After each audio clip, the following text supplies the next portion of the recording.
नमस्कार साथियों, कक्षा प्लस के ऑनलाइन प्लेटफॉर्म पर आपका हार्दिक स्वागत है। दोस्तों, पिछली कक्षा में हमने राजस्थान के भौतिक प्रदेशों के बारे में जानकारी प्राप्त की थी। राजस्थान के जो 4 भौतिक प्रदेश थे उनमें हमने सबसे पहले पश्चिमी मरुस्थलीय प्रदेश, जिसे हम थार का मरुस्थल कहते हैं, उसके बारे में जानकारी हमने प्राप्त की थी। जैसे कि थार का मरुस्थल आपके भारत व पाकिस्तान 2 देशों में फैला हुआ है। ठीक है, पाकिस्तान में इसका 15% भाग है जिसे चोलिस्तान कहते हैं। भारत में इसका 85% भाग है जिसे थार का मरुस्थल कहा जाता है। भारत में भी यह आपके 4 राज्य गुजरात, राजस्थान, पंजाब, हरियाणा राज्यों में फैला हुआ है। सर्वाधिक राजस्थान में, न्यूनतम हरियाणा में। ठीक है, उसके बाद में आपके राजस्थान के 18 जिलों में फैला हुआ है। फिर हमने दोस्तों विभिन्न प्रकार की जो इसकी विशेषताएं थी उनके बारे में, मरुस्थलीय प्रदेशों की जो थार का मरुस्थल है उसके बारे में जानकारी, विशेषताओं के बारे में हमने प्राप्त की थी। अंत में हमने ये पढ़ा था कि जो आपके 25 सेंटीमीटर समवर्षा रेखा है वह आपके पश्चिमी मरुस्थलीय प्रदेश को, राजस्थान में पश्चिमी मरुस्थलीय प्रदेश को 2 भागों में विभाजित करती है। जैसा कि इसका 2 भागों में विभाजन था, शुष्क मरुस्थलीय प्रदेश व अर्ध शुष्क मरुस्थलीय प्रदेश। ठीक है, यहां तक अपने हो चुका था, जिसका हमने थोड़ा आज रिवाइजेशन कर लिया है। अब देखो दोस्तों, आज की क्लास में हम जो पहला जो विभाजन है शुष्क मरुस्थलीय प्रदेश, उसके बारे में हम जानकारी प्राप्त करेंगे। चलो बिना विलंब किए हुए आज की कक्षा की हम शुरुआत करते हैं। शुष्क मरुस्थलीय प्रदेश, इसे महान भारतीय मरुस्थल भी कहा जाता है। इस प्रदेश में बालू का स्तूपों का काफी विस्तार है। बालू का स्तूप साथियों, जो आपके रेत के टीले होते हैं उन्हें बालू का स्तूप कहते हैं। इस शुष्क मरुस्थलीय प्रदेश में बालू का स्तूपों का सर्वाधिक विस्तार देखने को मिलता है और विभिन्न आकृति के यहां पर आपके बालू का स्तूप पाए जाते हैं, जिसे हम आगे पढ़ेंगे। अब आपके जो शुष्क मरुस्थलीय प्रदेश है यह है राजस्थान के जैसलमेर, फलोदी, बीकानेर, बालोतरा, बाड़मेर, चूरू और जोधपुर ग्रामीण।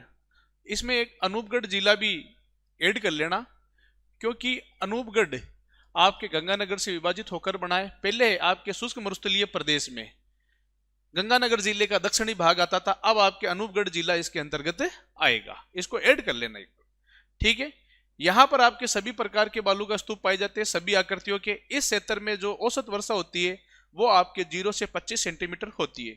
देखो साथियों, जिन क्षेत्रों में 25 सेंटीमीटर से कम या 0 से 25 सेंटीमीटर के वर्षा होती है उन्हें शुष्क प्रदेश कहते हैं।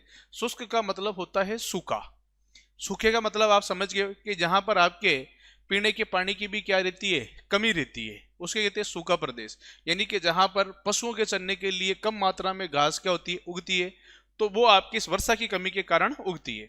अब देखो साथियों, समगांव जैसलमेर यह राजस्थान का न्यूनतम वर्षा वाला स्थान है। अब न्यूनतम वर्षा वाला स्थान है तो आपके राजस्थान का क्या होगा, शुष्क स्थान। शुष्क स्थान भी होगा कौन सा, समगांव जैसलमेर, क्योंकि जहां पर वर्षा नहीं होगी तो वनस्पति भी नहीं होगी, और वनस्पति नहीं होगी तो वह आपके न्यूनतम वर्षा वाला स्थान रहेगा। न्यूनतम वर्षा वाला स्थान है तो वो आपके क्या रहेगा, शुष्क या सूखा स्थान।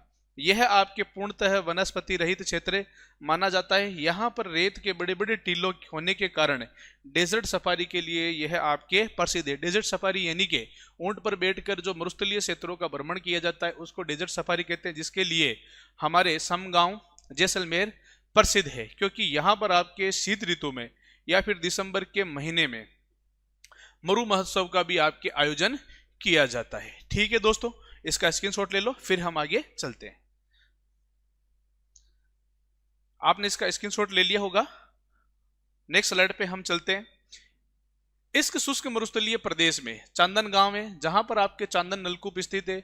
इसे थार का गड़ा कहा जाता है, क्योंकि यहां पर जब से ये थार का गड़ा यानी कि चांदन नलकूप बना है तब से दोस्तों इस क्षेत्र में आपके पानी की कमी नहीं है। इसके बारे में ये कहा जाता है दोस्तों, आपके जो ये चांदन नलकूप है ये दिन में लगभग 2 लाख लीटर से भी ज्यादा पानी का क्या करता है, उत्पादन करता है, इसलिए इसको थार का गड़ा कहा जाता है शुष्क मरुस्थलीय प्रदेश को। अब देखो साथियों, ये जो शुष्क मरुस्थलीय प्रदेश है इसको भी 2 भागों में विभाजित किया गया है, बालू का स्तूप मुक्त प्रदेश और बालू का स्तूप युक्त प्रदेश। पहले दोस्तों हम बात करते हैं बालू का स्तूप मुक्त प्रदेश की।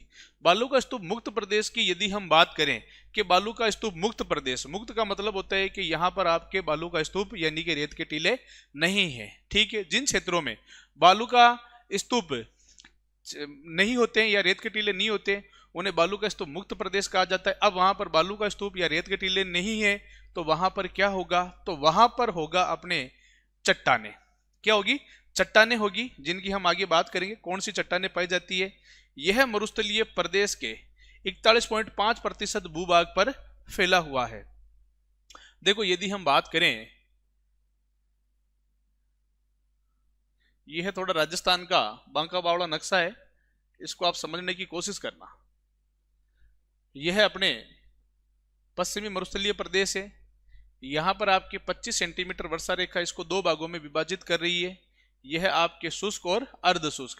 अब इस शुष्क मरुस्थलीय प्रदेश में यहां पर आपके जो है वो है आपके बालू का स्तूप मुक्त प्रदेश। ये जो गोले में बना हुआ है यह है आपके बालू का स्तूप मुक्त प्रदेश। अब बालू का स्तूप मुक्त प्रदेश है तो यहां पर आपके क्या पाई जाती है, चट्टाने पाई जाती है।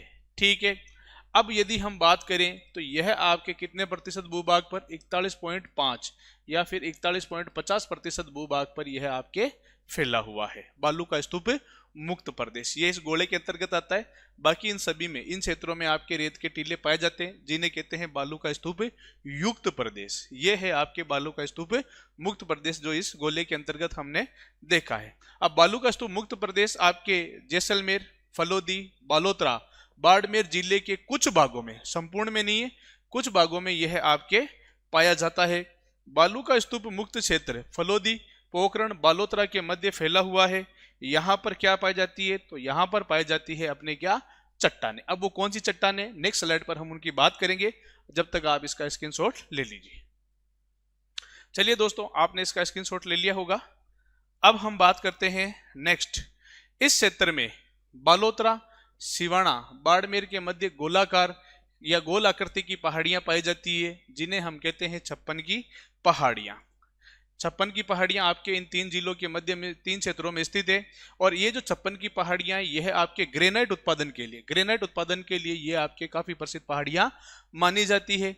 जैसलमेर व बाड़मेर के मध्य मरु राष्ट्रीय उद्यान स्थित है। यहाँ पर जुरासिक काल के या जुरासिक समय के प्राचीन वनस्पति व समुद्री जीवों के क्या मिले, अवशेष मिले हैं, जिनको सुरक्षित करने के लिए जैसलमेर जिले के आकल गांव में आकल वुड फॉसिल्स पार्क की क्या की गई है, स्थापना की गई है। दोस्तों जुरासिक काल आपके लगभग 25 से 30 करोड़ वर्ष पहले का जो समय माना जाता है उसको जुरासिक काल कहते हैं। ऐसा माना जाता है कि जब 33 सागर के सूखने का जो समय था मरुस्थलीय क्षेत्रों में, वहां पर आपके समुद्री जो जीव थे और समुद्री वनस्पति थे, उनके अवशेष मिले हैं। वो मिले हैं आपके राजस्थान में जैसलमेर जिले के आकल गांव में। इसको लेकर दोस्तों यहाँ पर जैसलमेर जिले के आकल गांव में आकल वुड का मतलब होता है लकड़ी, फॉसिल्स पार्क की क्या की गई, स्थापना की गई है। इस कारण हम कह सकते हैं कि अपने जो उत्तर पश्चिमी मरुस्थलीय प्रदेश है या पश्चिमी मरुस्थलीय प्रदेश है, वह आपके 33 सागर का क्या है, अवशेष है। इसके साथ में देखो यदि हम बात करें बाप बोल्डर दोस्तों, यह क्षेत्र पहले आपके जोधपुर जिले में आता था, वर्तमान में फलोदी जिले के बाप गांव में कार्बोनिफेरस काल के हिमानीकृत गोलाश में अवशेष मिले हैं। यानी कि आपके गोल आकृति के पत्थर मिले हैं, जिसे स्थानीय क्षेत्र में या स्थानीय भाषा में बाप बोल्डर कहा जाता है। ठीक है दोस्तों, इसका स्क्रीनशॉट ले लीजिएगा। अगली कक्षा में हम मिलते हैं बालू का स्तूप मुक्त प्रदेशों के बारे में, बालू का स्तूप युक्त प्रदेश के बारे में जानकारी प्राप्त करने के लिए। तब तक के लिए कक्षा प्लस के ऑनलाइन चैनल को लाइक, शेयर, सब्सक्राइब कर दीजिएगा, ताकि आपको आगे आने वाली कक्षाओं के बारे में जानकारी मिल सके। तब तक के लिए धन्यवाद। इसका स्क्रीनशॉट ले लीजिए।